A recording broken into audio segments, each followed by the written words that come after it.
ಸುಖವಾಗಿ ಮಲಗಿದ್ಲು ಏನೋ. ಹೌದಣ್ಣ. ಹಾಗಾಗಿ ಅವಳಿಗೆ ಇನ್ನೂ ಎಚ್ಚರ ಆಗ್ಲಿಲ್ಲ. ಅಮ್ಮ ಶಬರಿ, ಏಳು ತಾಯಿ, ಏಳು.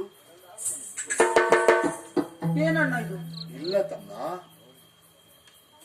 ಅವಳು ಜೀವಂತವಾಗಿಲ್ಲ. ದೇಹವನ್ನು ಬಿಟ್ಟು ಪ್ರಾಣ ತ್ಯಾಗ ಮಾಡಿಬಿಟ್ಟಿದ್ದಾಳೆ. ಸಹೋದರ ಅಣ್ಣ, ಇವಳ ಬಗ್ಗೆ ನಿನಗೆ ಹೇಳಬೇಕಾದ ಅಗತ್ಯ ಉಂಟು. ಏನಣ್ಣ?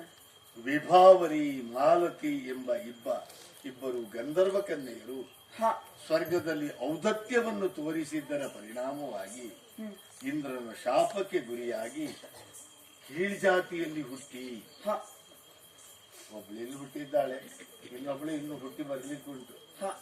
ಆ ಕಾಲ ಬೇರೆ, ಅದಲ್ಲ. ಆದ್ರೂ ಒಂದುಂಟು, ಏನು? ಇವಳ ಈ ಭೌತಿಕವಾದಂತಹ ದೇಹ ಅಂದ್ರೆ ಏನು ಅಂತಂದ್ರೆ ಯಾಕೆ ಹೆಸರಿಸಿದ್ರು? ಯಾಕಣ್ಣ?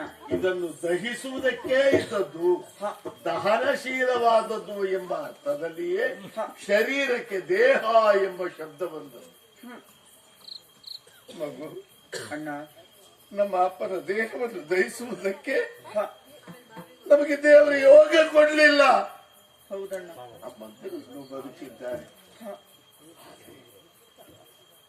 ಈಕೆಯ ಶವ ಸಂಸ್ಕಾರವನ್ನು ನಾವೇ ಮಾಡಬೇಕಾದ ಅನಿವಾರ್ಯ ಅಗತ್ಯ ಇದೆ. ಅದನ್ನು ಮುಗಿಸಿ ಆಕೆಯ ಸೂಚನೆಯನ್ನು ಮನ್ನಿಸಿ ಮಾನಿಸಿ ಸುಗ್ರೀವ ಎಲ್ಲಿದ್ದಾನೆ ಅಂತ ಹುಡುಕಿಕೊಂಡು ಹೋಗ್ಬೇಕು. ಹೌದಣ್ಣ. ಅಲ್ವೋ? ಮೊದಲು ಆಗಬೇಕಾದದ್ದು ಇವಳ ಅಂತ್ಯ ಸಂಸ್ಕಾರ. ಅದನ್ನು ಮಾಡಿ ಮುಗಿಸಿ ಮುಂದುವರಿಯೋಣವೇ? ಆದೀತಣ್ಣ. ಹಿಡಿತಪ್ಪ.